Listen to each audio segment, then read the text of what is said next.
Yo, the third largest country in the world is actively discussing the possibility of implementing a strategic Bitcoin reserve. This $4.2 trillion giant looks intimidated by the U.S. because politicians are directly referencing America's strategic Bitcoin stockpile.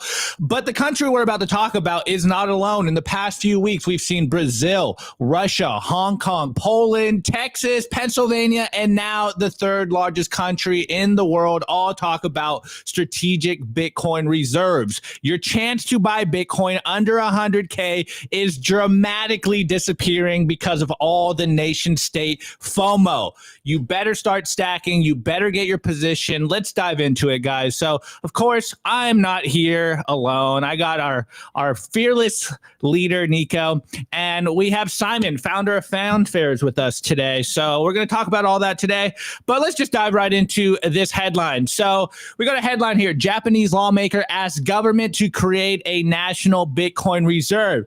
And let's, I was telling Nico about this morning, and he didn't even understand. Like, he's like, really, man? It's life is memes and memes is life, guys. Mm-hmm. This is crazy. So the prime minister or the PM has recently expressed caution about crypto-related reform, but MPs are pushing for change. So a Japanese lawmaker by the name of Satoshi Hamada, I believe is his last name, an MP from the Party to Protect the People from NHK, proposed or asked the government to launch a national Bitcoin reserve, echoing similar recent calls from MPs in Argentina, Russia, and beyond. Like I said, we got them from Poland, we got them from Brazil. We have states in America talking about adding to or creating a strategic Bitcoin reserve bill.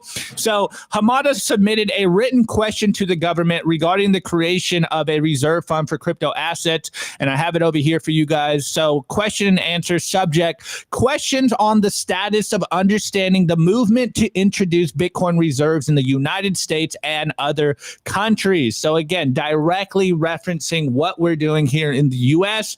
As we've been telling you guys the last couple of weeks, it's starting to make waves and ripples around the world. Ever since Trump came out and talked about a strategic Bitcoin stockpile, every other country has to take it seriously. But there is some good quotes coming out of Hamada here. So in the question, the lawmaker noted their moves are now afoot in Brazil and the United States, where Treasury officials could soon begin holding Bitcoin as a strategic reserve asset.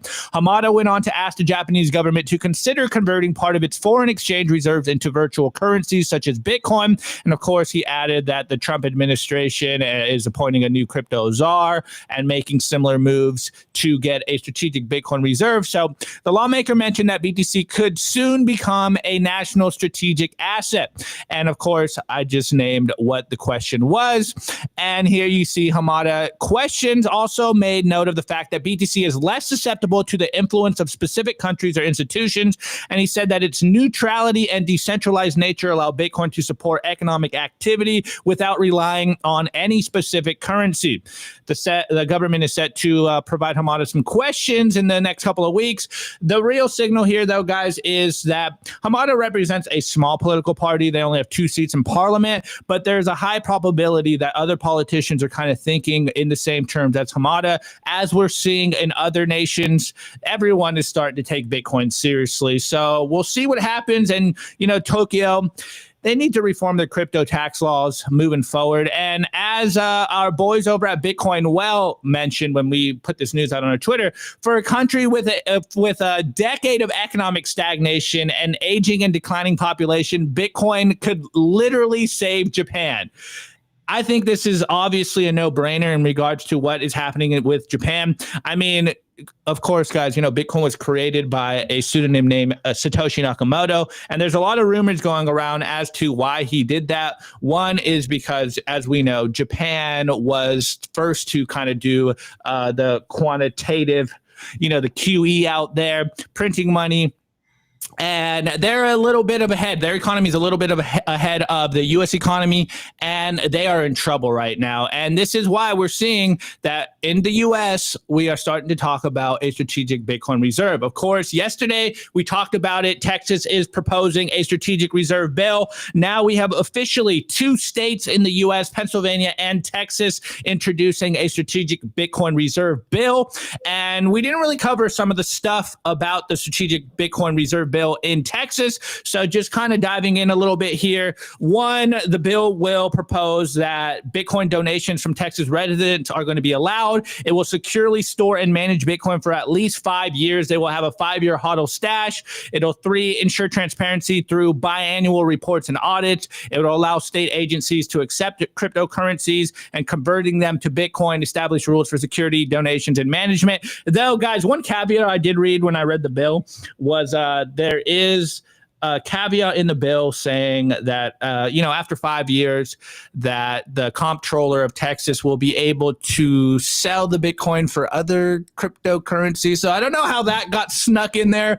One thing that was a little concerning, but, Texas doing a 5-year HODL stash, I love it. I absolutely love it. Now, using the poly market odds or the betting odds, we've been covering this around the last couple of weeks of what is going on using the betting odds and kind of Twitter sentiment, public sentiment of whether, this is going to happen or not. We're seeing that on poly market, they're not really giving it too good of odds right now. Will Trump create a Bitcoin reserve in the first 100 days? Right now, 28% chance with about $1.1 million in volume, which is a little different than what we're seeing on Kalshi, which is another betting odds. And it goes, will Trump create a national Bitcoin reserve? These odds are more in the 60%, but it has a less volume. It's only got about 128K in volume. So will we see a strategic Bitcoin reserve or strategic stockpile in America? We don't know yet, but the point remains the same. And we've been telling you guys this for a while, that ever since Trump came out and started to talk about a strategic Bitcoin reserve or a strategic Bitcoin stockpile, every other country in the world has to take it seriously. And we're just seeing this signal continue to go on that everyone is now talking about a Bitcoin strategic reserve asset, all because of Trump. So, hey, you may not like Trump, but he is definitely a lightning rod here. And now that conversation is catching on like wildfire. Again, we have Brazil, we have Poland, we have, cities in Canada, we have states in the US. Like, it's getting crazy out there. I think 2025 is just going to be crazy. So, Japan, now they're starting to talk about it, all thanks to Trump, man. Nico, I think at this point we can really say, the Trump pump is real. The Donald pump confirmed. Let's go. 2025 is going to be great. Yeah, I mean, look, it was hilarious that he took. Sorry, guys, this room is not sound treated. But it was hilarious that he took credit for the Bitcoin reaching 100K. But in a way, he's right. And we got so much flack as a channel for like getting into the kind of political discussion where like, guys, like it kind of matters who gets elected into office. And not only because of the price appreciation, but because of the regulatory environment, which is going to feed more further price appreciation, right? So yeah, it's unfortunate, but it is what it is. And yes, this is the Trump pump. Like the pump started when Trump was elected. That the moment that happened, everything just went through the roof. Right. And that's because the market felt confidence that Operation Choke Point 2.0 was over. So, I think that unfortunately, like we all want this world in our heads from the sovereign individual where politics don't matter. And I think we are heading towards that world, but we're still in the fiat world. And in the fiat world, unfortunately, fiat elections still have consequences. And, as a media organization, it's like, do you just stay quiet or do you speak up, right? And we decided to speak up, and we're glad we did, right? And we're glad that we have a pro Bitcoin administration in the White House, and but we are going to hold them accountable. So he did promise to free Ross within the first 100 days. No, he said free Ross day one. Free Ross day let's one. Let's be clear here. Free Ross day one. I'm going to give him a little bit of a buffer of like 10 days or so. Nah, dog. Promises made, promises kept. Let's keep those promises. But, I expect him to free Ross. So yes, elections have consequences. This is an idea that I'm going to keep beating into you guys metaphorically. Because yes, unfortunately we still live in this fiat world. And it is what it is. But in regards to the Japan news, I mean, That is absolutely crazy. We have like this domino effect, that's happening on a worldwide scale. It's like this phenomenon, which is absolutely sat in the chat. This worldwide phenomenon of all these countries like dropping the idea of a strategic Bitcoin reserve. Like we have Japan, we have a politician in Brazil, we have in Russia happening. We now have it in Japan. We have it in the United States, not only on the state level but also on the federal level as well. So it's really, really exciting times. And again, what was the catalyst for all of this? The catalyst for all of this is that election that just happened in November. Even though, like, again, very unpopular with a lot of Bitcoiners, because Bitcoiners are inherently anti-government, and I understand you guys, but guys, use your common sense. This is a separation of money and state. By definition, it is political by definition, right? So anyways, guys, really, really exciting stuff. I also want to welcome our guest for today. I believe we met in El Salvador. We have Simon in the house joining us. Simon, how you doing? Thank you. Yeah, it's great to be here. I've got to say, yeah, I mean, it really is fascinating what's going on with the kind of the idea of the Bitcoin strategic reserve spreading around the world now.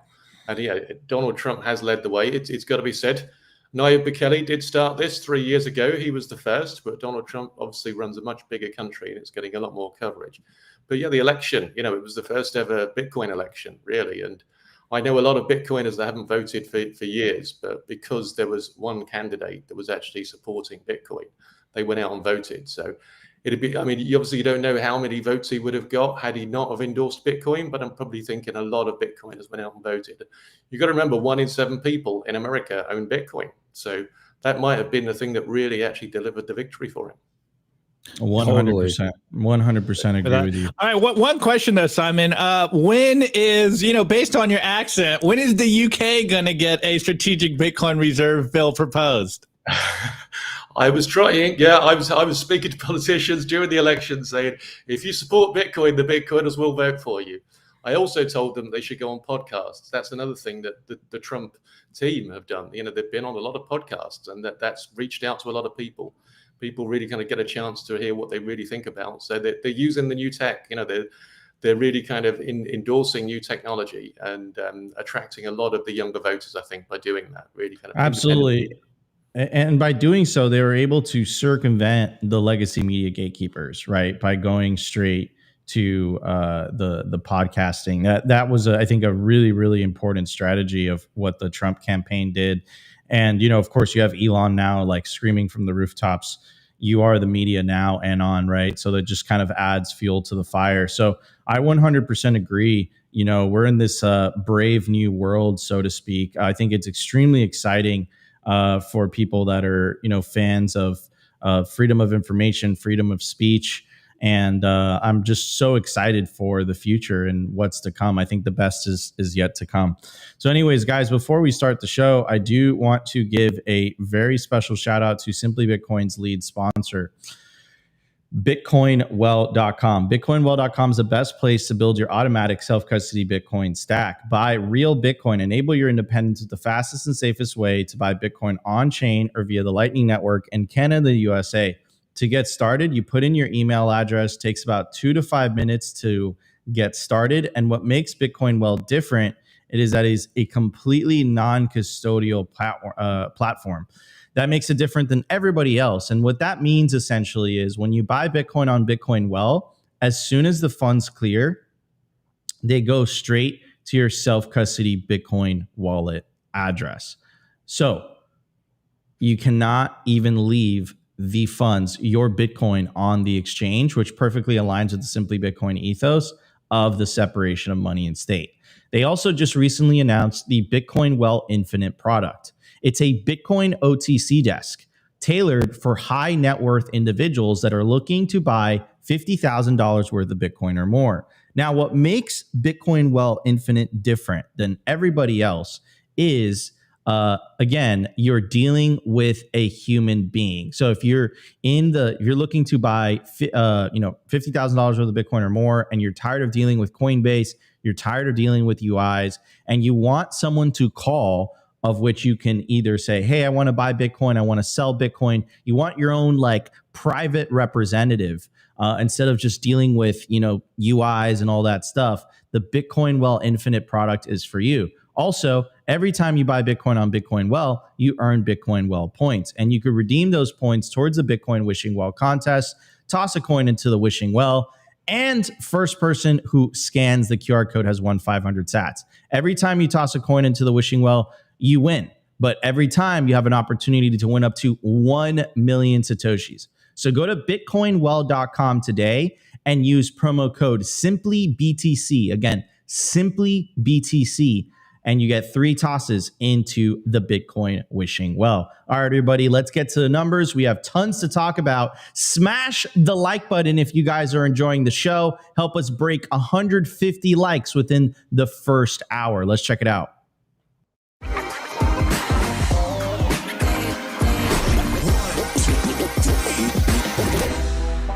I want to tell you guys about our sponsor, Stampseed.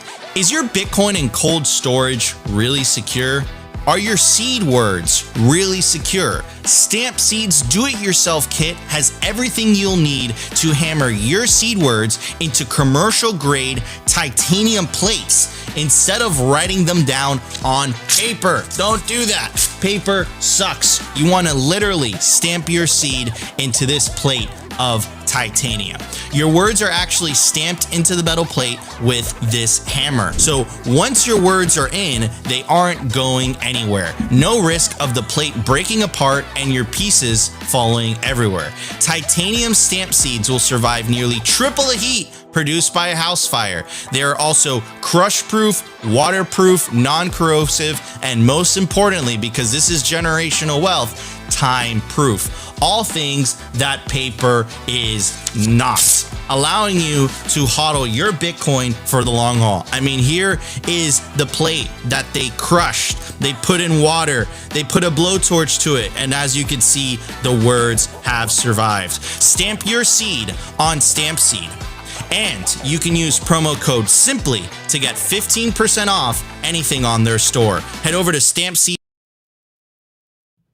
All right, everybody, you want to take advantage of that QR code down below. Head over to Stampseed, use promo code SIMPLY. Again, promo code SIMPLY. Get 15% off anything on the stampseed.com store. Not your keys, not your queso. All right, everybody. Opti, we got Saifdean. Man, this is crazy. We had Jack Mahlers on Timcast.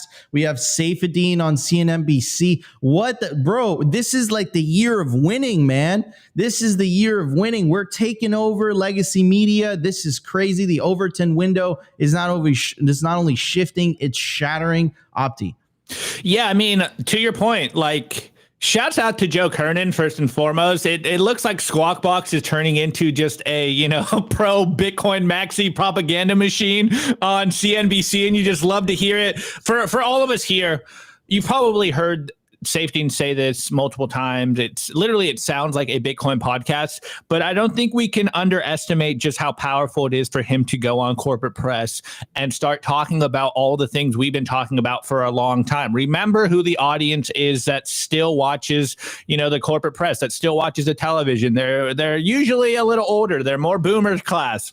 And Saifdean goes on here, and literally it sounds exactly like a Bitcoin podcast. We've been hearing this message for a long time, but Saifdean is doing the Lord's work out here and orange pilling the older generation on the simple question we ask here all the time: what is money? Of course, he kind of goes in. Let's just play the clip. I'm not going to play the whole thing. I might bounce in and out a little bit because it is kind of long, but I'll give you a couple good chunks out of this, a couple good sound bites from Joe Kernan and Saifdean on Squawk Box. I think Bitcoin is continuously proving its value to more and more people. More people are beginning to realize it. And as more people realize just how revolutionary and important this is as a monetary technology, more people buy it and the price keeps going up. It's been going on for quite a while, and I think it's going to continue because ultimately Bitcoin is a money that cannot be inflated. Nobody can make more of it. There's only going to be 21 million. That's it. And it's just such a simple fact. But it is so unique because no other form of money can credibly claim such a property, and that means that eventually everything continues to decline next to Bitcoin because you keep making more and more of everything.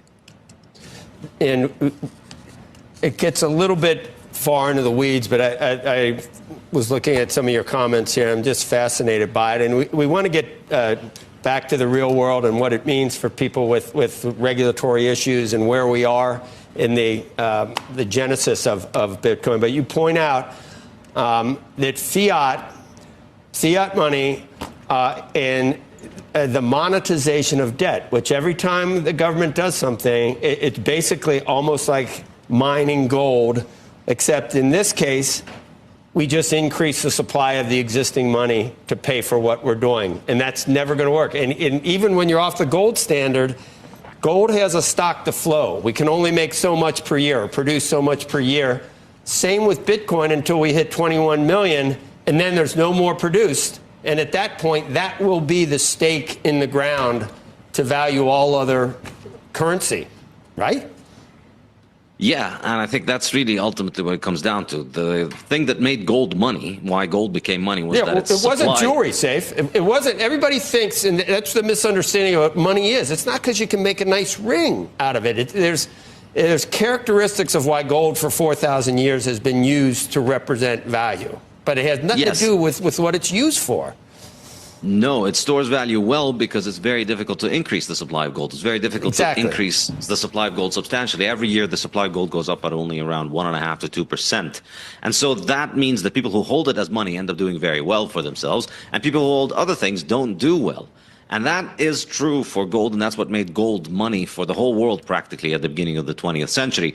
Then governments come about, and they use their debt as money. And since then, the average over the last 60 years or so, between 1960 and 2020, for 60 years, the average fiat currency grew in supply at around 14% per year. Or overall, fiat currencies grew in supply at around 14% per year. So we went from 1.5% to 14%, about 10-fold increase in the supply growth rate. And 14% per year means that on average, you lose half of the value that's stored in money over 5 years. So you lose half of the value of your money over 5 years. That's the average fiat experience. Of course, some currencies are better than the average, like the US dollar and euro. They only increase at around 7-8% per year. Some currencies are a lot worse. They increase at 20, 50, maybe 100 sometimes % per year. But on average, it's just continuously increasing in supply, so its value declines. And because its value declines, that incentivizes everybody to A, not save, and B, take on a lot of debt. And that's why everybody is in debt. And that's what Bitcoin fixes. If we go back to having a hard money, where money is no longer debt, we no longer need to be monetizing debt. We no longer need to get everybody to become a debt slave in order for us to have a form of money. We have a form of money that is just a commodity that doesn't require anybody to get into debt for it. Okay. Guys, go watch the whole clip. But first and foremost, I just love the ticker right here, the Bitcoin Standard Author on Squawk. And if you've been in Bitcoin for a while, I'm sure you've heard Saifdean say this multiple times. Obviously, there's always the debate between gold and Bitcoin. And I jokingly say it all the time, like, yeah, like, I love gold. I think it's beautiful. I wear it as jewelry, but that doesn't mean I want it to be money. And, you know, Saifdean and even Joe Kernan are like, yeah, like, that is not why gold was money in the first place. It's not because of its use case. And you still hear people say the same thing all the time. It's like, oh, you know, gold has a use case and Bitcoin has no use case. And it's like, guys, I don't know if you realize, but that's a feature, not a bug. I want my money to just be money, not have all of these other premiums on it that aren't monetary. All right, first and foremost, always got to dunk on gold. I love dunking on gold because, hey, I want it to be demonetized. I'm trying to get my house gaudied out in some gold pillared everything. Anyways, the second part that I think is the most powerful conversation to have, and Nico and I talk about this constantly on the show. You know, you ask yourself, what is money? Why are we being forced to use a money that's designed to steal from us? And here we are, Saifdean rolling the numbers out very clearly and very easily. You know, if you're holding fiat, on average, you are losing 14%. Obviously, if you're in the US, it could be a little different. It could be a little lower. If you're in a different country, it could be a little higher. But the numbers are very clear. If you are losing purchasing power year over year, it's undeniable that you are losing a lot of purchasing power on a time frame of 5 to 10 years. And I think so few people understand that very simple idea that you are holding melting ice cubes, that if you are saving in fiat, you are getting poorer. And, over 5 to 10 years, you might be losing half of the purchasing power that you thought you had. And we're seeing a lot of boomers out here, a lot of the older generation falling into this position. I don't know if you guys have seen all the numbers out there, but a lot of people that thought they were going to retire on their savings now realize that it's not going to go as far as they have to. And they're, older, working. And this is why we constantly tell people, you just need to save in Bitcoin. This is the only way to protect yourself, because we know one thing, that governments will continue to print money, and they have to print money to keep it going. And so you have to protect yourself. You need to save in something that they cannot print. Obviously, hey, you could use gold if you want to. Like, yes, it's a great store of value, but, we live in a digital world. You might want to get some digital money. I think it's going to catch on. Anyways, before I pass it to Nico, I'm going to pass it to Simon, because I already know what Nico is going to say here. So, Simon, first of all, what's your thoughts on seeing Saifdean on corporate press just sounding like a toxic Bitcoin maximalist? And then dive into what he was saying and why you think it's such a powerful message.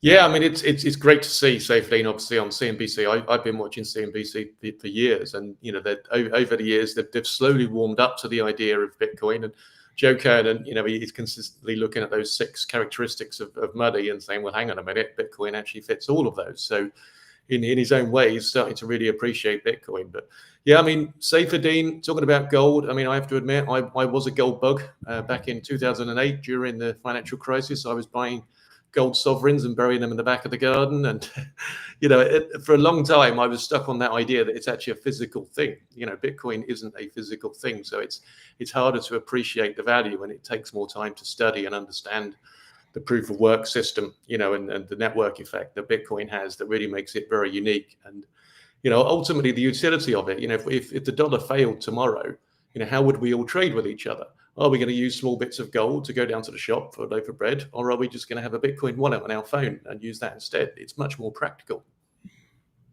Yeah, 100%. I mean, like, what are you going to do when you go to a CVS? You pull out like a weight and a little pick, and you're like, all right, and you just give them little bits of gold. But but to give you, and Simon looks like I'm assuming you're a little bit older than me, and like that from that era, I think I would have been a gold bug too, because I don't think the gold bugs got anything wrong. What they got, that like in terms of the concepts of how the system is broken. What I think that they got wrong is essentially the tool. That's the only thing. And that's kind of like a little bit of a tragedy too, like a little bit of a Greek tragedy, because it's like Peter Schiff, if you hear his takes on the Fed, if you hear his takes on the system, he is spot on. Where he gets it wrong is the tool. And I empathize a little bit with that. Can you imagine building your a very successful career, by the way, your entire career on selling gold and all this stuff. Then all of a sudden Bitcoin comes along and it's like Bitcoin is a superior asset to gold. And it's because of its physical characteristics. Gold's physical characteristics limit its ability for it not to be co-opted. I'll kind of dive deep as to why that is the case. So if you think about gold, it's a heavy metal. Like it weighs a lot of money. Like it weighs a lot. So if you have like a bar of gold, it's different. But if you are storing a big portion of your wealth and you're a higher net worth individual, that bar of gold is heavy. Also, think about traveling, right? Let's say your country goes down a very hostile kind of regulatory environment. You don't like what they're saying. This was about to happen in the United States. Me and Opti were seriously discussing, putting up the shop and just going to El Salvador and setting up shop over there, because they're arresting Bitcoiners left and right and all that. With gold, it's like, are you going to put a bar of gold in your suitcase and then you're going to have faith that they're not going to say anything, when you cross the border? Same applies to cash. Like there's a reason that, they only make $100 bills or €100 bills. Back in back 10 years ago, they used to have the 500 euro bill, but they got rid of that altogether as well. So, the inflation, the purchasing power of these bills continues to decrease.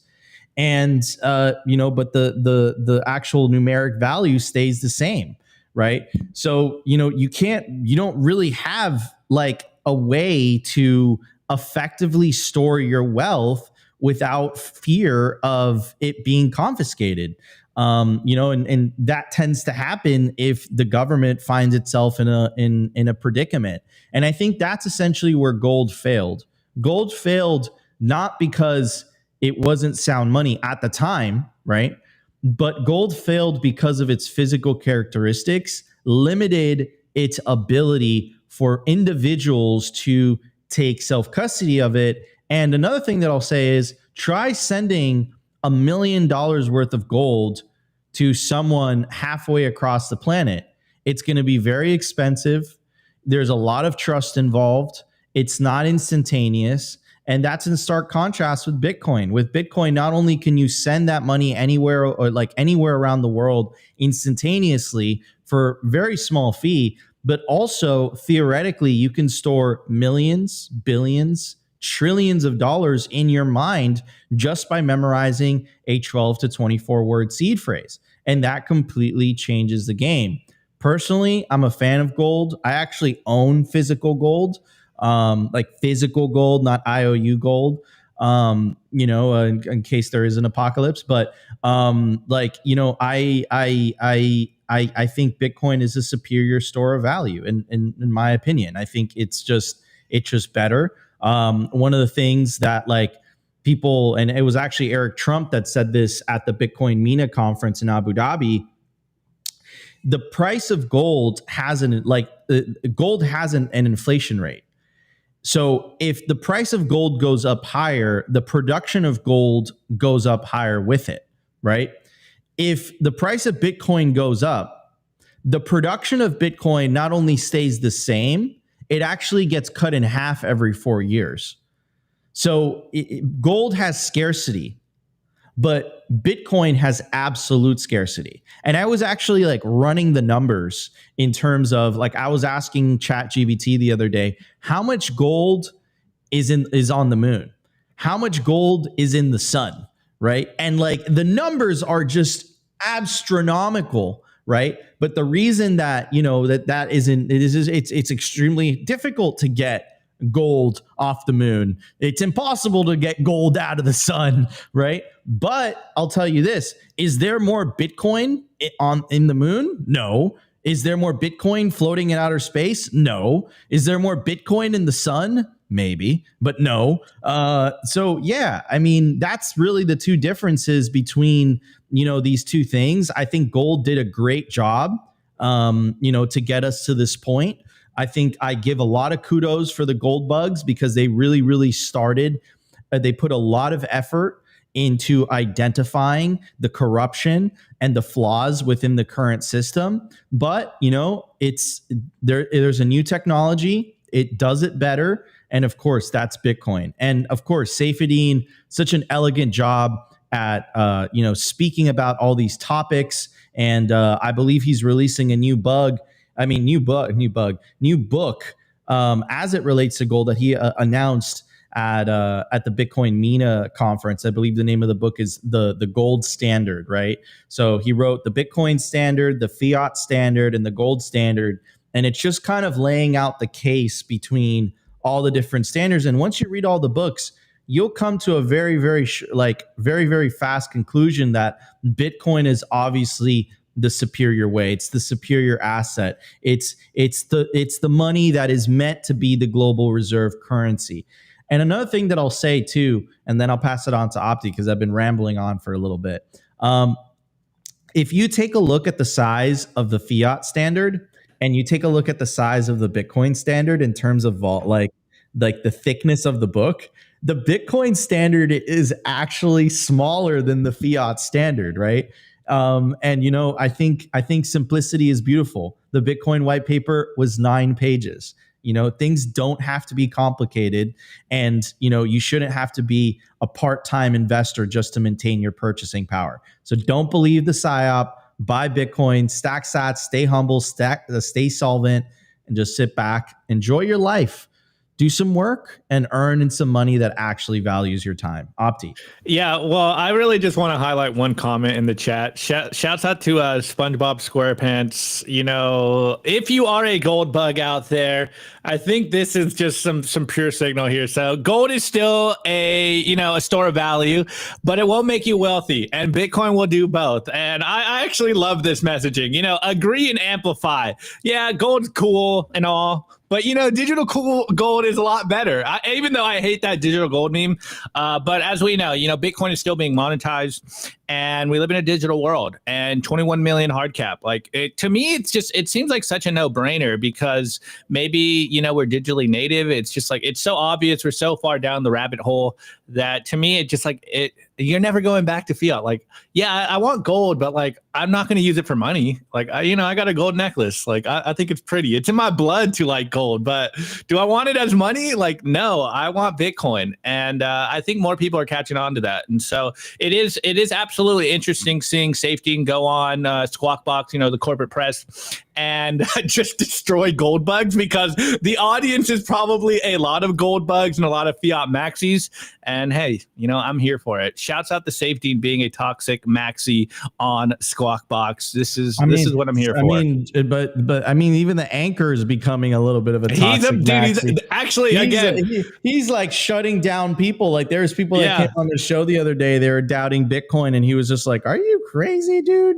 You know, so like he's even starting to, he's taking the orange pill himself, you know.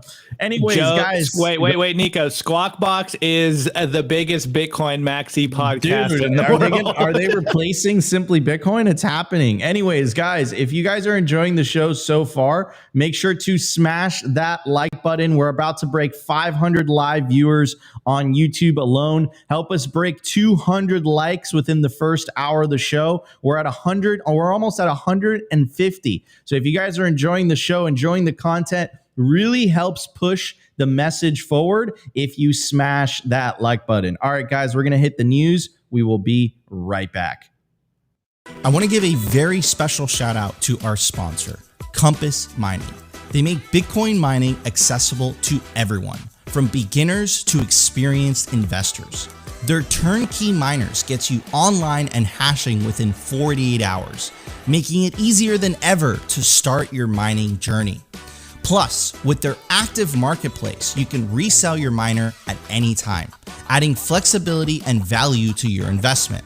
Visit their website to access a wealth of resources, learning everything you need to know about Bitcoin mining. Take your first step into the world of Bitcoin mining with confidence. Discover more at compassmining.io. Again, compassmining.io, and see how Compass Mining can power your success.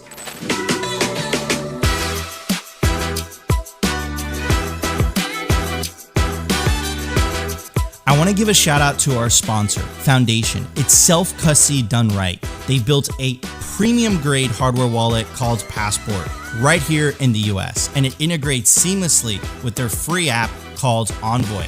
Passport is fully open source and verifiable. It's the most intuitive Bitcoin wallet designed with a UX reminiscent of a classic feature phone, so you'll know how to navigate it and use it the moment you pick it up. It's also air-gapped, meaning Bitcoin stays offline, never touching an internet connection.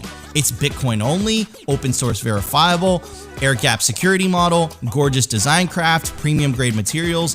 Get your Bitcoin off exchanges and into your own hands in just a few minutes with Passport at foundation.xyz/simply.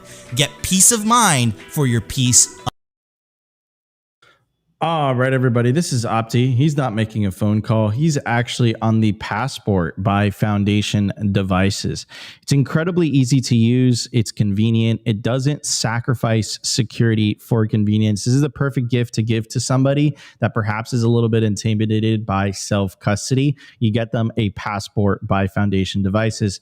They can take self-custody of their Bitcoin, and perhaps they don't get a little bit scared away by all the technical stuff. So Anyways, use Yeah, promo yeah. code One Simply. last message, Nico. It's Christmas time, guys. If you celebrate Christmas, this might be a good stocking stuffer for your mother, your cousins, your brothers and sisters. I think I'm actually going to buy a few for my cousins. We'll see if they're lucky enough. But it might be a good gift. Anyways, let's get into today's news story. So very interesting, and of course, guys, forgive me, but we're talking about politicians again today because what's Nico? We say elections have consequences, and it looks like we are getting some more favorable people in the House and politicians in the U.S., and I'm here for it. So here we go. So as you can see over here, Representative French Hill will now be the head or the next chairman of the House Financial Services Committee. So you may be asking yourself, what does this have to do with Bitcoin? Like, who cares? Another politician just got elected. Well, let's just go in. We can see, what Senator Cynthia Lummis says. She goes, congratulations to Representative French Hill on being selected to chair the Financial Committee. This is a huge win for the digital asset community. Looking forward to working together to pass comprehensive digital asset legislation.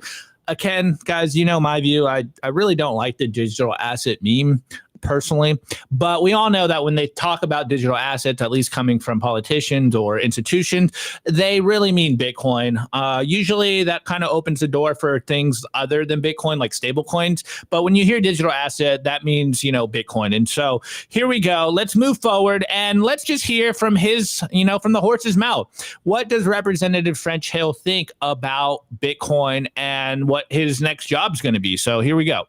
Yeah, we need a market structure for digital assets. We don't have rules of the road. Under Chairman Gensler, we had just regulation by enforcement. This is not helping America succeed, not helping technological advance, innovation for Web3, the use of blockchain, both in publicly traded companies and in financial services. So that is the top priority for us.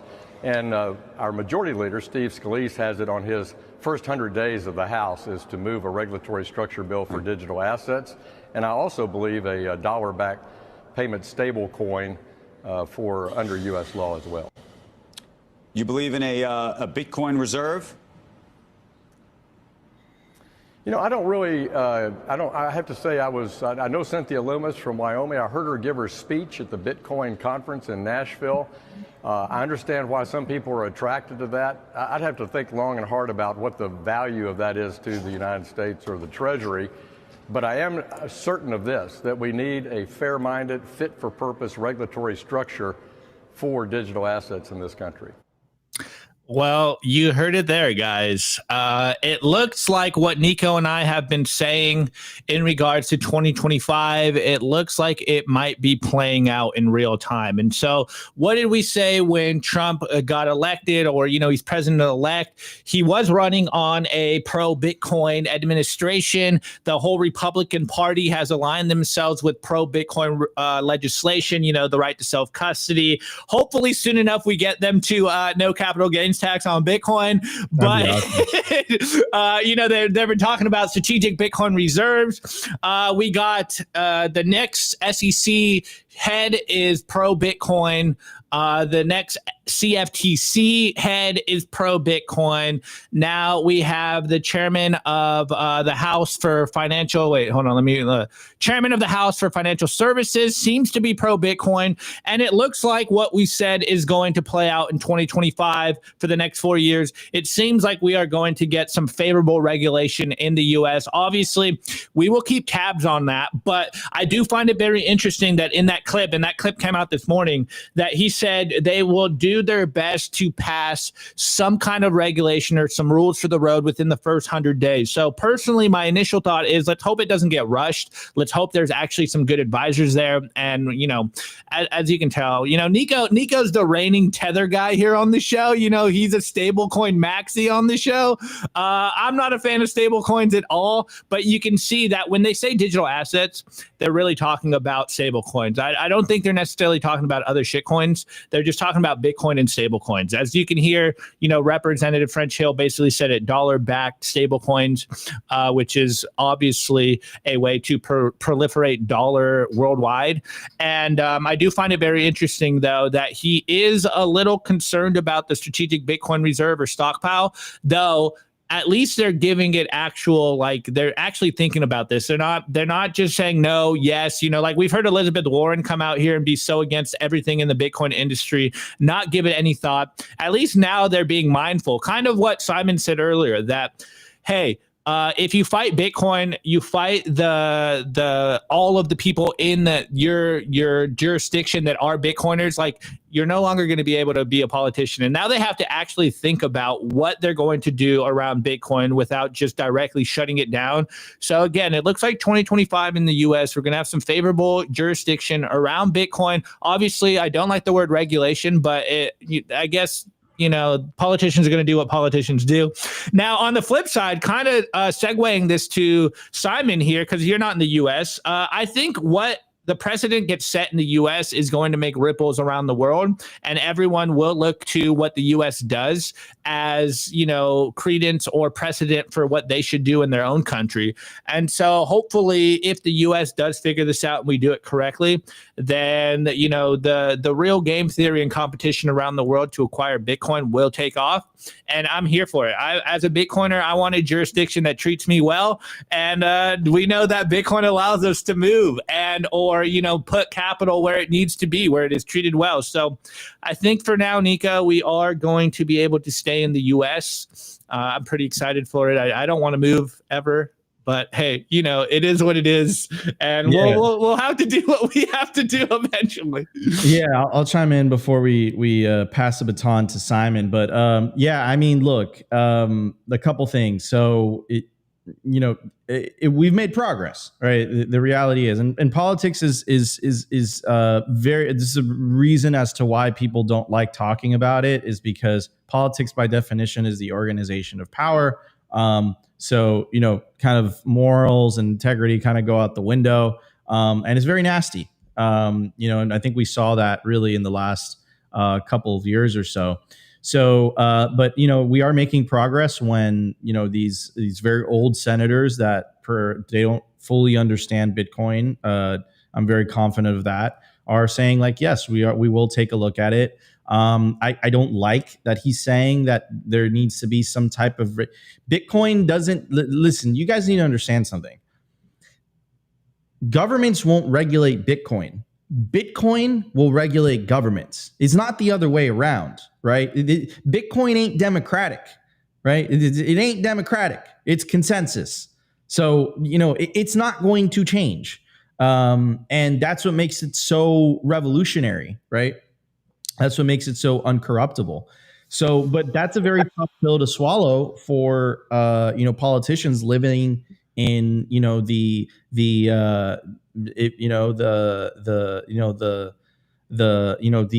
I would say near the tail end of the nation state era, if you are to believe in the book, if you are to believe the theory from the sovereign individual. So they still believe that they can essentially control the world by passing laws and all that stuff. But Bitcoin is in immutable code. Like Bitcoin itself has its laws. You can't change it. And you've seen it, right? You've seen nation states attack this thing. You've seen nation states trying to ban this thing. And, whether it's Russia, whether it's China, whether it's the United States, they eventually all bent the knee to Bitcoin. Here in the United States, for the last 3.5 years, we were essentially attacked. Our industry was attacked. There was people from our industry that were jailed. There's documents that are being leaked that literally confirm that Operation Choke Point 2.0 was not only real, but the government was actually asking banks to debank Bitcoin and crypto companies, right? And what happened when they did that? This is when the Bitcoin incentives and game theory come into play. Before this election cycle, Bitcoiners did not care about politics. They forced our hands. And Bitcoiners now became part of the donor class. And all of a sudden, we started donating to pro-Bitcoin politicians. Do you think Trump or the Republican Party, all of a sudden, they just found Satoshi and they're like, yeah, this Bitcoin thing is awesome? No, Bitcoiners started donating money to their parties. They started getting behind those candidates. And there was actually a video that I saw of Mark Cuban going on a podcast talking about as to some of the reasons as to why he believed Kamala lost. And he was like, I think they dropped the ball on crypto. Like 40% of young people own Bitcoin and crypto. And when you're going to attack, they don't own stocks. And when you're going to attack their bags, they're going to react very negatively to that. So yes, I think it's a big progress, that he's mentioning that, but we shall see the first 2 years of the administration when the Republicans have essentially full spectrum dominance in terms of they have the House, they have the Senate, they have the judicial branch and the Supreme Court, and they have the executive branch. All right. So you have 2 years. They'll probably lose the House during the midterms. Let's see what Elon and Vivek do with this, the Doge thing, Department of Government Efficiency or whatever. Now, as it relates to Bitcoin, as it relates to stable coins, weaving it back in, and then I'll pass it on to Simon. Okay. Yes, I do like stable coins because I'm a capitalist and I'm a free market maximalist. And Bitcoiners had this idea that in developing countries, what you were going to see was mass adoption of Bitcoin as people were fleeing their local fiat currencies, which were being heavily debased, and they were going to flee into Bitcoin. That did not happen. What is happening instead is in developing countries, stable coin adoption, specifically Tether, it's viral. It's going through the roof. It's insane. And that's what I see. And Paolo, the CEO of Tether, and Samson Mao agree on this. And it was actually Samson Mao that integrated Tether into his wallet, Aqua. And Jack Mallers actually just made an announcement that Strike was going to integrate USDT into the Strike platform. And you know that Jack Mallers and Strike are full Bitcoin maxi, full Bitcoin maxis. And also the Tether team is as well. They're full Bitcoin maxis. But the way that I see it and the way that they see it is that Tether is a stepping stone into Bitcoin, right? The thing is with these developing countries, the dollar seems amazing because they're trying to escape double-digit inflation. Once you're already in the United States and the dollar's all like surrounding you, you know that the dollar is bad. And then now you're trying to escape the dollar and you're trying to escape the dollar into Bitcoin. So I think it's a stepping stone for individuals. It's a great educational thing because they're gonna have access to digital wallets. They don't have to go to a bank account. They can just download a wallet on their phone and boom, they can start receiving tethers. And I think all roads inevitably lead to Bitcoin. So I think that inevitably will lead to Bitcoin adoption down the road sooner or later as the world comes to realize that Bitcoin is not only the superior asset, but also the superior money. So I don't put Tether in the same category as shitcoins. I think Tether is in the category of stable coins. Would I use Tether? No, because I have the financial privilege of living in a country where I have access to great financial rails. I have access to bank accounts. I have access to financial services that allow me to go through my daily life. But the vast majority of the world doesn't have access to that, but they still want dollars, right? Eventually, what the world's going to come to realize, I'm calling it right now, that inevitably is going to lead to Bitcoin adoption. But last point, I'm a free market maxi. I'm a capitalist. I'm telling you what the market is saying and speaking. And if you deny the market, if you deny the market reality, you're not a capitalist by definition. You're not a fan of the free market. So that's my take on Tether. That's my take on the regulatory environment. But I'll say this. We are winning. We're going to stay winning. And I think the best is yet to come. Simon, what's your take? Yeah, so much has been said there. I want to respond to all of it, but we don't have enough time probably. But going back No, we to do. the We do. stable, We're totally good. This is a Friday show. It's So Friday. rip We could it. go long. Yeah, we Do could go whatever you long. want. Do whatever you where want. can you start? Yeah, I mean the stablecoin thing. I mean that is massive, as you say, in developing countries where they've got fiat money that the government is literally stealing from them. You know, they've got all kinds of structures in place, which basically mean the government can steal money, and they're inflating it very quickly. For those people there, they can't get a dollar bank account. Obviously, you know, there's not American banks that will give them a dollar bank account, but the ability to have a cheap smartphone that they can put a wallet on and store stable coins and get access to the dollar, that is a lifesaver for them, because it actually means they can get out of poverty. They can save money. That's how you get out of poverty over time, is by saving money. But if you can't save in the local currency, then how do you do that? You know, and it's only the advent of effectively self-custody money is what we're talking about here. I mean, Bitcoin is self-custody money. Tether is also self-custody money. It's the ability to do that on your own phone and save, you know, the work that you've done in the past, and keep it for the future, invest and accumulate wealth and actually get yourself out of poverty. That's a massive thing. And I think it is a stepping stone, because they won't initially understand Bitcoin, but they will understand storing a digital dollar. Once they get used to that, they might start to look at the fact that, you know, Tether is tracked and it can be censored. You know, it is a centralized currency effectively. So although it's not really happening much at the moment, you know, at some point there may become a problem, and then the real asset they really want to have is Bitcoin. And at some point they might get ready for the volatility that obviously has versus the dollar, or probably at some point in the future, the dollar might become more volatile than Bitcoin is. Now, this is what we expect in the Bitcoin space with the way that the government is recklessly printing more money. We do expect that at some point the dollar is probably going to be very volatile. And then at that point, the volatility argument against Bitcoin is completely flawed, you know, because it is then the more stable asset.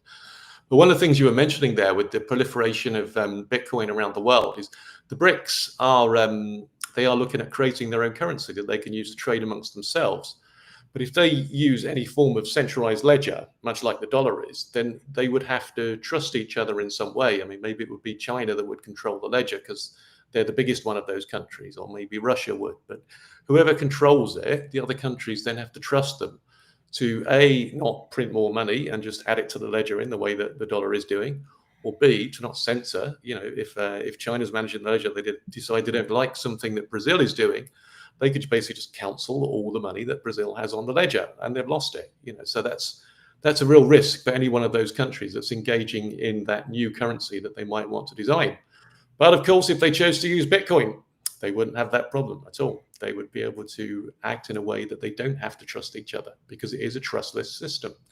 So yeah, we've got real opportunities there. I mean, going back to the gold thing, I've got to say that the mindset of a gold bug, I mean, I was there for many years. You know, it's when you understand how fundamentally flawed the financial system is. You can see that it's a train wreck waiting to happen, and you try to look for ways out of it, and you end up buying maybe like farmland, maybe property, maybe gold. But the biggest thing with gold is, where do you store it? You know, I've had this in the past. You know, you can bury it in your garden, but maybe somebody comes along with a metal detector and finds it. You know, put it under your floorboards. You know, but there's all kinds of issues with that. Bitcoin is the first real self-custody asset we've ever had in history, where you can actually store your value for yourself with cryptography, storing those 12 words in your head or in some other way, without the need for security, without the need for a bank or a bank vault to store it in for you, without safety deposit boxes. You can literally store your own value. So I think that's a massive thing, you know, and it's you can't underestimate the importance of what we've got here in Bitcoin. It took me a long time, I have to say. I'm a little bit older than you guys, as you said, so it took me a long time to really figure it out. But once you've done the reading, once you've really kind of opened your mind and looked at what Bitcoin can do, it really is the best form of money that we've ever had. 100%. I mean, it's obvious and it's obvious in hindsight. It's obvious after you've put in the proof of work to understand.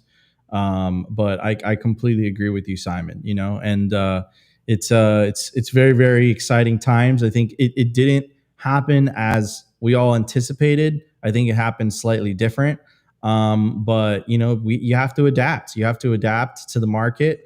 You have to adapt to the times. But I think, you know, inevitably, like I said, all roads lead to Bitcoin, because it is the superior asset inevitably, right? And I think the world is going to wake up to that, whether it's sooner, whether it's sooner or later. One of the things that you were saying in the beginning, Simon, is, you know, like this is something that, and Alex Gladstein actually wrote a book about this called Financial Privilege. I don't know if that's the full title, but Financial Privilege. And essentially, like, most people are just worrying about the day to day, man. You know, like they don't have the luxury that, you know, a lot of us have, where we have supplemental income that we can put into Bitcoin.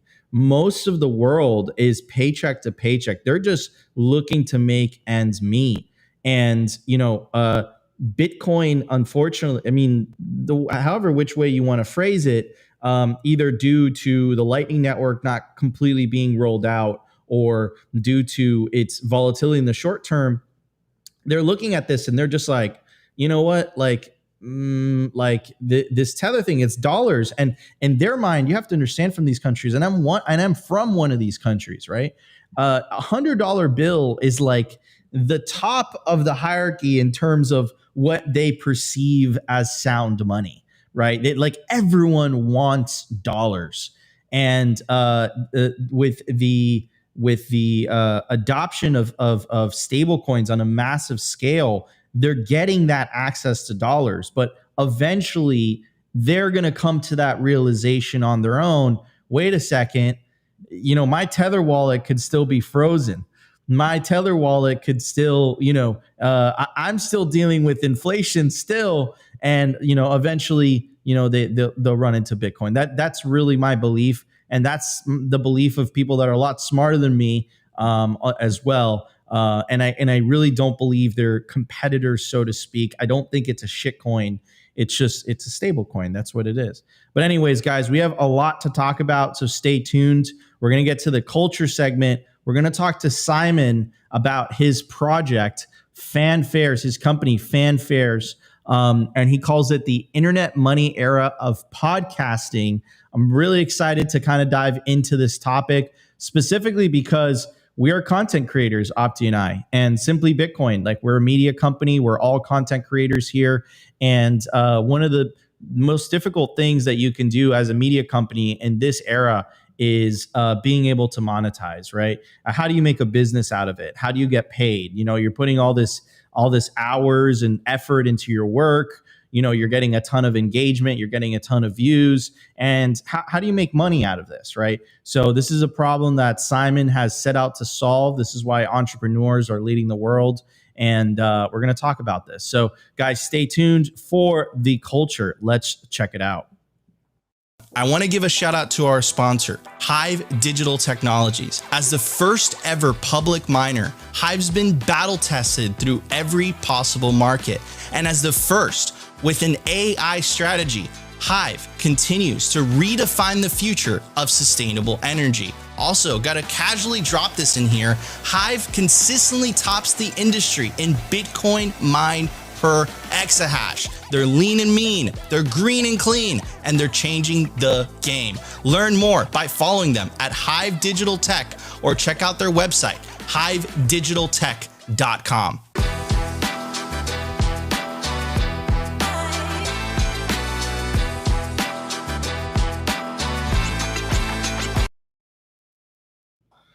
All right, everybody, I do want to give a shout out to our sponsor, BitBlockBoom. Guys, this is one of the best conferences of the Bitcoin industry, of the Bitcoin space. It's not too big where you get lost in the sauce. It's not too small. It's just the right size so that you can casually approach some of your favorite Bitcoiners or favorite Bitcoin companies to spark up a conversation with them and potentially get a job in the industry. Or if you have a question for Opti, for Rustin, for Dante, for myself, you can come up to us. Again, other Bitcoiners are going to be there as well. Their speakers have just been announced. There's more speakers to come. Guys, it's going to be absolutely awesome. You definitely don't want to miss BitBlockBoom 2025. It's going to be hosted in Dallas, Texas, April 3rd through the 6th. Prices increase for the tickets as days go by, so you want to get your tickets quickly. And if you use promo code BBLOCK, B, 21, you'll get a $100 discount off your tickets. We hope to see you guys at BitBlockBoom 2025 in Dallas, Texas. Get your tickets now. All right, everybody, let's open up the conversation. Let's take advantage of our guest for today. We have Simon in the house. Simon is a Bitcoin entrepreneur, not only a Bitcoin entrepreneur, but he is a Bitcoin bootstrapped Bitcoin entrepreneur, which I give a lot of respect to, because if you guys don't know, even though we've been offered, Simply Bitcoin is completely bootstrapped. We have not relied on any type of money, any type of funding from the outside. And, that's the ultimate bet on yourself when you're the one funding your hopes, your dreams, and your future company. So let's talk a little bit about this, Simon. I'm going to pull up the website. It's called Fanfares, and you can check out the website at fanfares.io. At the top, it says, "Welcome to the internet money era of podcasting." So, Simon, what motivated you to create this? What is this about? What is this about? Who is this for? Give the audience a quick 2 to 3 minute elevator pitch on Fanfares. Okay, thank you, Nico. Yeah, so I'm really interested in Bitcoin in many ways, but particularly as a currency, as a medium of exchange.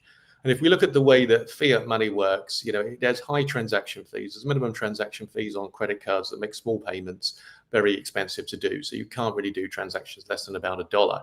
But with Bitcoin Lightning, you can do very small payments. And Bitcoin Lightning, it's relatively recent in terms of being reliable. Bitcoin's been around for nearly 16 years now, but the last 2 to 3 years, Bitcoin Lightning has become a very reliable means of making small payments.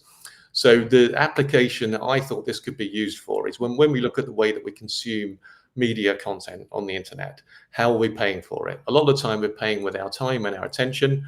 We're watching ads that are being pushed on us by the people that are sponsoring the content, or we're paying with subscription. Maybe we've got a Netflix subscription and we're paying for a bundle of media. And the way we used to pay for stuff before the internet existed was we would go into a shop with some cash and we would pay for an item and we would get it. But we don't really have the ability to do that on the internet yet.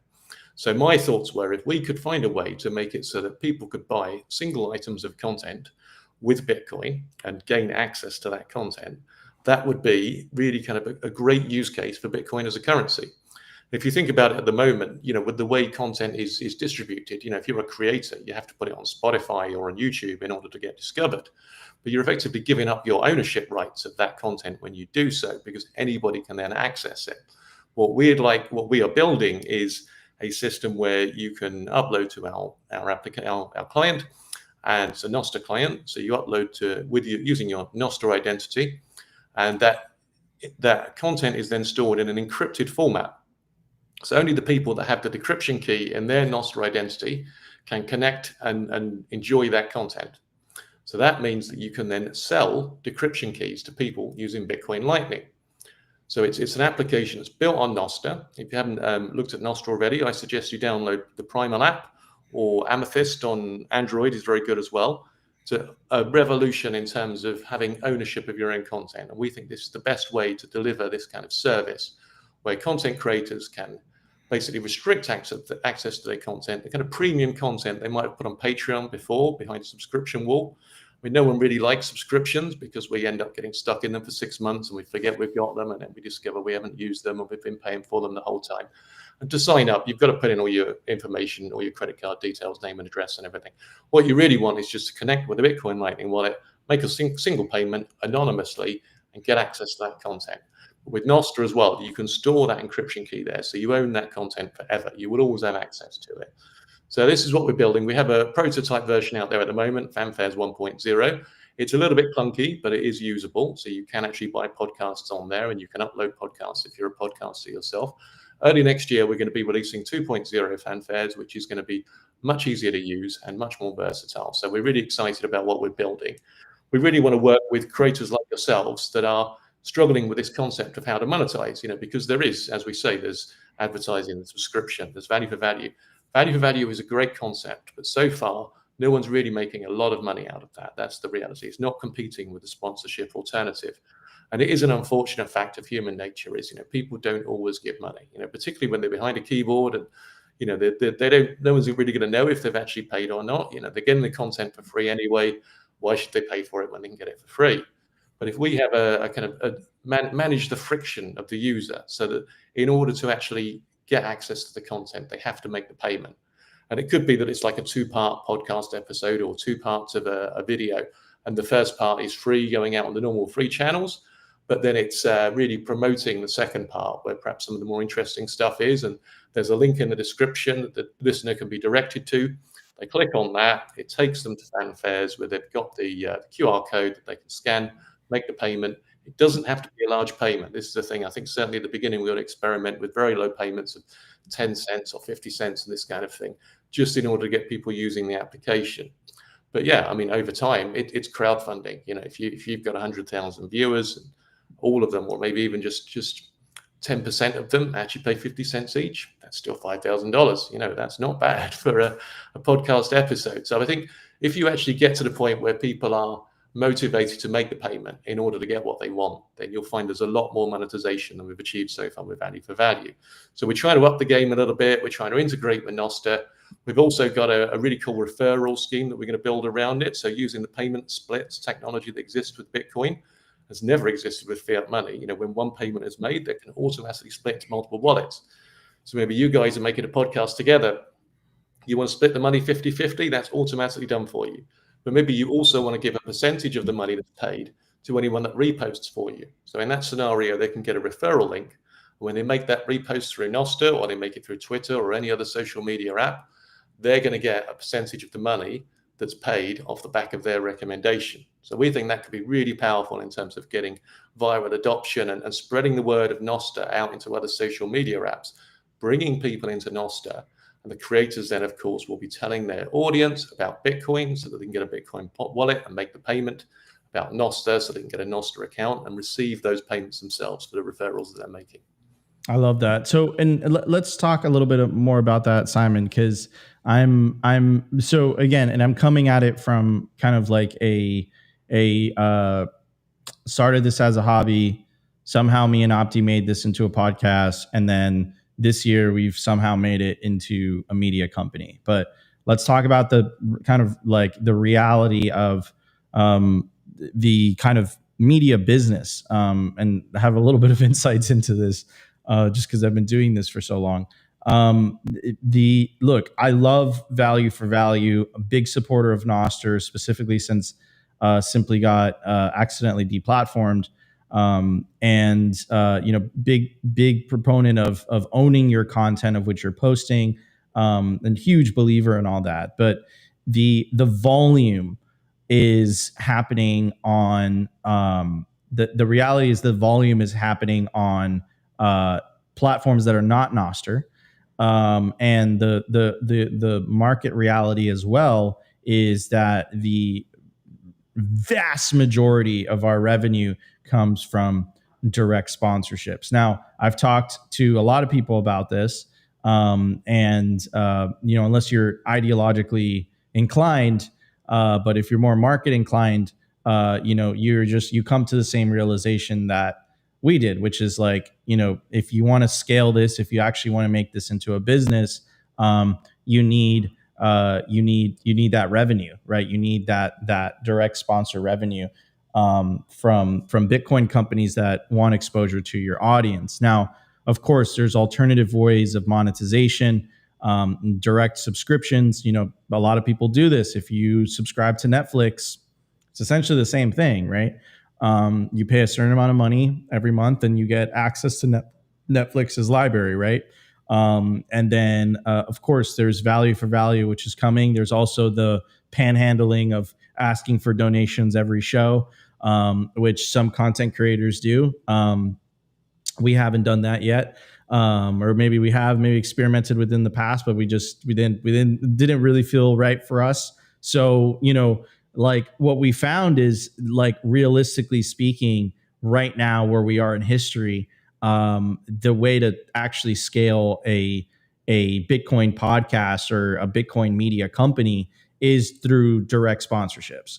Is that ideal? I wouldn't say it's not ideal or ideal. I would say it's the market reality. It's just how things work. So like what's your plan to tackle that problem, right? Like how do you convince people like us to essentially invest time in your platform where perhaps maybe the ROI isn't quite there? Of course, we're going to support Bitcoin projects. This is something that we always do at Simply Bitcoin. We support Bitcoin initiatives. We support Nostr, but it doesn't really make us money, right? We do it because we want to support the movement. So how do you make the case to, for example, Simply or other successful Bitcoin content creators like for perhaps McCormack or Natalie, right? Or BTC Sessions. How do you pitch them on this idea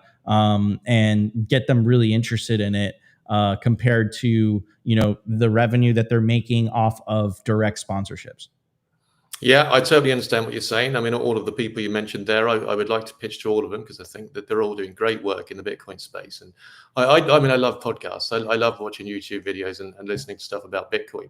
So, we have a huge job to do. There's no doubt about it. It's very difficult to create an alternative monetization system. And in many ways, what we're actually building is a new economic system here. We're finding a way to actually get monetization without that need for direct sponsorship. And we're not going to be able to do it immediately, of course, but we're building tools that we believe can actually deliver on that solution. So having the ability to actually lock content behind a paywall and have people pay for it. So the way I would say it would probably work is if you're doing an episode that you believe is particularly high value, it might have been something that you would look at putting behind a Patreon subscription wall before. You save that one. You don't put it out immediately on the free platforms, but you point people to it with your free content and you say, here is a very special episode and it's going to cost you 100 sats, 1,000 sats, whatever it is. We don't know what the right price is yet. Maybe we could just say, well, it's 100 sats minimum payment. But then a lot of people, once they've actually got the wallet out, will think, well, I want to pay more than that. It's just getting them through that friction, that laziness of not being bothered to make the payment, which is probably a lot of the problem with value for value. But yeah, it's finding a way to incentivize people to make a payment, finding them a way to, because we know that you guys put a lot of work into making this content. We don't really want to have ads in the middle. But the time of our lives, five minutes of my life watching ads, that's probably worth quite a lot. It's more scarce than Bitcoin. So I would make a payment to see an episode without the ads there, or maybe sometimes it's an episode that you're going to put out in a week's time, but you make it available more early on the Fanfares platform with the payment behind it. What we think is there's probably 100 different ways of skinning this cat. There's probably loads of different ways of monetizing. Having the tools is just the first part. We need to really experiment. We need to come up with creative ways of using this technology because Bitcoin is a currency. That's the thing. It's the idea that you pay for something and then you get it. You can't do that on the internet right now. If we build tools where you can do that, there's probably loads of different ways that we can make money out of this. It's having people like you guys on side, willing to experiment, willing to explore the technology. That's what we want to do. Yeah, absolutely, man. And all the power to you. And I hope I hope you succeed in building this out and creating a potentially a new alternative revenue source for content creators because it's definitely a need. It's definitely a problem that could be solved, needs to be solved by entrepreneurs. And I'm very excited to see kind of where this goes and the possibilities of this platform because you're absolutely right. Bitcoin and Nostr, right, just opens a variety, so much new possibilities for Bitcoiners and Bitcoin content creators. I want to see it reach that critical mass, right? And I haven't seen that yet. And not to mention the network effects of X and of YouTube. They're very, very large, and that's something also that Bitcoiners, perhaps don't fully appreciate. Which is I'm super bullish on Nostr. I post on Nostr every day. I post on Nostr as much as I post on X, right? And I zap people and I get zapped and it feels really, really nice. We post on Rumble. We post on X. We post on all the podcasting platforms, right? But there are platforms that obviously are more valuable for us on a monetary level, and there are platforms that we post because we want to support the community but are less valuable, right? And that's just as a business owner, that's just the economic reality. I want to see it. Like, I want to see I see the concept behind Zaps. I see the concept behind value for value. But I actually want to see, I actually want to see it as a viable alternative, because I think that would change the world. I think that would, move the balance of power for sure. And it would, it'd create a much better experience for content creators, in a way. So yeah, I mean, it's really interesting, Simon. It's really, really cool. For anyone who's interested in checking out Simon's website, go to fanfares.io. I'm going to pull up the screen again one more time. It's the internet money era of podcasting. I think we're in the infancy of this era. I think we have so much more to go before the kind of that matures. And hopefully we do get to a point where the value for value starts becoming awesome, and it starts becoming a feasible alternative revenue stream for content creators. So, but anyway, Simon, I do want to thank you for coming on the show today. Glad to have met you in El Salvador. And I appreciate your work, man. I love Bitcoin entrepreneurs. I love people that are self-funded. Those are the people that are taking the risk, the bets on themselves. So I have a lot of respect on that. And it's been great to have you on the show today. Thank you very much. The one thing I would say is we wouldn't encourage you to leave any of the other platforms. We would encourage you to stay on there, continue to produce content, because that's where we're going to grab the users from. But we know that the only way that we can really succeed is if we can make you money. If we can create a situation where you can make more money with Bitcoin and Nostr than you can with YouTube and Spotify, then we've won. Yeah, absolutely. I completely agree. And that we're totally open to making more monies, right, Opti? I likes money. So anyways, guys, I hope you guys enjoyed this week of Simply Bitcoin. Opti, another one checked off, man. We're almost 2 more weeks. Wait, what? Yeah, 2 more weeks for 52? Dude, oh my God. What, 2 years of since we've done the live, 4 years of doing this, almost another year in the books. But anyways, guys, this show would not be possible without you guys. So we really love you. We appreciate you guys for tuning in, having faith in me and Opti and the rest of the Simply Bitcoin crew. So thank you so much. Your host for today is Optimus Fields, co-host Nico, and of course our special guest, Simon. Simon is a Bitcoin entrepreneur building alternative ways for content creators to monetize their content. Check out fanfares.io to check out what Simon is working on today. Anyways, guys, enjoy the weekend. Go outside, touch some grass, eat some steak, enjoy the family, and we'll be back on Monday for a brand new episode of Simply Bitcoin Live. Today's episode was brought to you by BitcoinWell.com, a Bitcoin-only platform on a mission to enable financial independence.